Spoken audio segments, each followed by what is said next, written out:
नमस्कार साथियों, biography channel पर फिर से आप लोगों को और एक नए वीडियो में स्वागत है।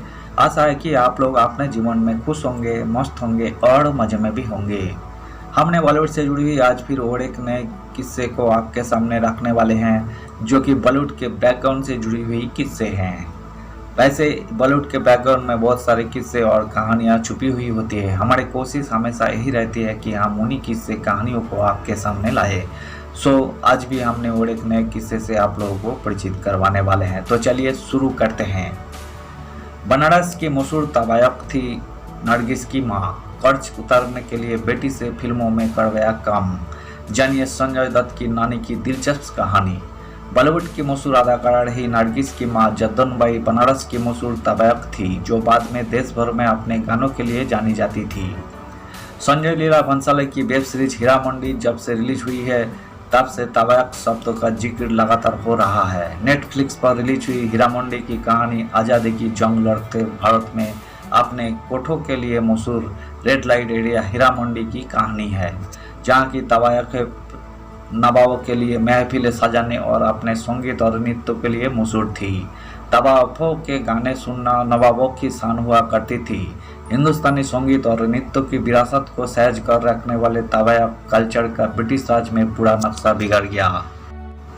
लेकिन कोठों ने बॉलीवुड को भरपूर टैलेंट दिया है। ऐसे ही एक तवायफ की कहानी आज हम आपको बताने जा रहे हैं, जो बॉलीवुड के पहले म्यूजिक डायरेक्टर और प्रोड्यूसर बनी थी। नाम था जद्दनबाई। कौन थी जद्दनबाई? जद्दनबाई का जन्म 1892 में बनारस में हुआ था। इनकी मां दलीपाबाई थी, जो इलाहाबाद की सबसे मशहूर तवायफ थी, और पिता थे मियाजान, जिन्हें जद्दनबाई ने महज 5 साल की उम्र में ही खो दिया था। कोठे पर पली बड़ी जद्दन को गायकी और नृत्य का हुनर उनकी मां से मिला था। वही कोठों पर रहकर बड़ी जरूर हुई, लेकिन उनके कोठे पर देह व्यापार नहीं होता था, बल्कि सिर्फ ठुमरी और गजलें पेश की जाती थी। जद्दनबाई ने मां की लीगेसी को आगे बढ़ाने के लिए कोठे की कमाल संभाली और मां से भी ज़्यादा मशहूर हो गई। जद्दनबाई ने की थी 3 शादियाँ। नरगिस की मां ने 3 शादियाँ की थी। पहली शादी उन्होंने गुजराती हिंदू बिजनेसमैन नरोत्तम दास से की थी। दोनों का एक बेटा अख्तर हुसैन हुआ। बेटे के जन्म के कुछ सालों बाद ही नरोत्तम जद्दनबाई को छोड़कर चले गए और कभी लौटे ही नहीं। सालों तक बेटे की अकेले परवरिश करने के बाद कोठों में ही हारमोनियम बजाने वाले मास्टर उस्ताद इरशाद मीर खान से जद्दनबाई ने दूसरी शादी की, जिससे इन्हें दूसरा बेटा अनवर हुसैन हुआ। चंद सालों में ही दोनों अलग हो गए। इसके बाद जद्दनबाई ने लखनऊ के एक रईस परिवार के मोहन बाबू से तीसरी शादी की। जद्दनबाई और मोहन बाबू की एक बेटी हुई नरगिस। कोठे से निकलकर करबाई बनाई अलग पहचान। जद्दनबाई ने कुछ सालों बाद कोठे से निकलकर सिंगर बनने के लिए कोलकाता जाने की ठानी। उन्होंने सीमंत कोनपत राव, उस्ताद मोइनुद्दीन खान, उस्ताद चुड्डू खान साहब और उस्ताद लाभ खान साहब से संगीत की शिक्षा प्राप्त की। देखते ही देखते इनके गाने देश भर में पसंद किए जाने लगे। ब्रिटिश शासक इन्हें न्योता देकर रामपुर, बीकानेर, ग्वालियर, जम्मू कश्मीर जैसे अलग अलग जगह पर महफिल सजवाया करते थे। वही यूनाइटेड किंगडम की म्यूजिक कंपनी ग्रामाफोन इनकी गज़लों को रिकॉर्ड करवा कर ले जाया करते थे। इतना ही नहीं, उन्हें लाहौर की फोटोटोन कंपनी ने साल 1933 में एक फिल्म भी ऑफर की थी। इस फिल्मों में काम करके वही एक्टिंग की दुनिया में आ गई। इन्होंने आगे इंसान या शैतान फिल्म की। इसके बाद वही परिवार के साथ बॉम्बे पहुंच गई। कर्ज उतारने के लिए बेटी से फिल्मों में करवाया काम। जद्दनबाई ने साल 1935 में अपनी खुद की प्रोडक्शन कंपनी शुरू की, जिसकी पहली फिल्म तलाशे हक थी।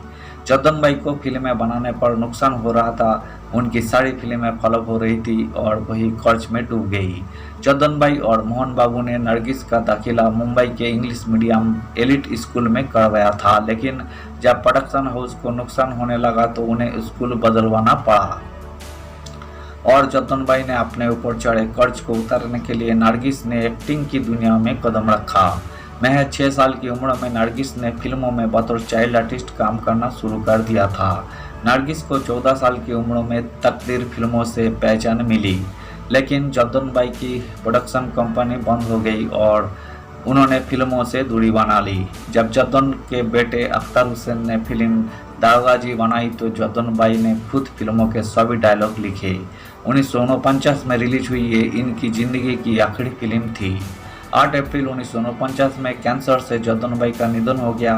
जब नरगिस की मां का निधन हुआ तो उस दिन सभी फिल्मों की शूटिंग रोक दी गई और स्टूडियो एक दिन के लिए बंद कर दी गई। धन्यवाद साथियों, आज की इस वीडियो में हमने मशहूर एक्टर रहे नरगिस की मां जद्दन बाई से जुड़ी हुई किस्से को आज हमने आपके सामने रखने की कोशिश की है। उम्मीद है दोस्तों वीडियो आपको जरूर पसंद आई होगी। वीडियो पसंद आए तो लाइक कर दीजिएगा और चैनल पर अगर आप नए आए हैं तो प्लीज़ एक सब्सक्राइब कर दीजिएगा। और इस वीडियो के बारे में आप अपना ओपिनियन जरूर दे सकते हैं। कमेंट बॉक्स खुला है, आप कमेंट कीजिए। हम आपका कमेंट का एक्सपेक्ट करते हैं और हम आपका कमेंट का रिप्लाई भी करेंगे। हमारी कोशिश हमेशा यही रहती है कि हम बॉलीवुड से जुड़ी हुई बैकग्राउंड किस्से कहानियों को आपके सामने लाने की। सो आपकी एक सपोर्ट से हमें आगे काम करने की प्रेरणा मिलती रहेगी और हौसला भी मिलती रहेगी। उम्मीद है दोस्तों आप लोग हमें जरूर सपोर्ट करेंगे। आज के लिए इतना ही, मिलते हैं नेक्स्ट वीडियो में बॉलीवुड के बैकग्राउंड से जुड़ी हुई किस्से और कहानियों को साथ में लेकर सिर्फ आपके मनोरंजन के लिए। धन्यवाद साथियों।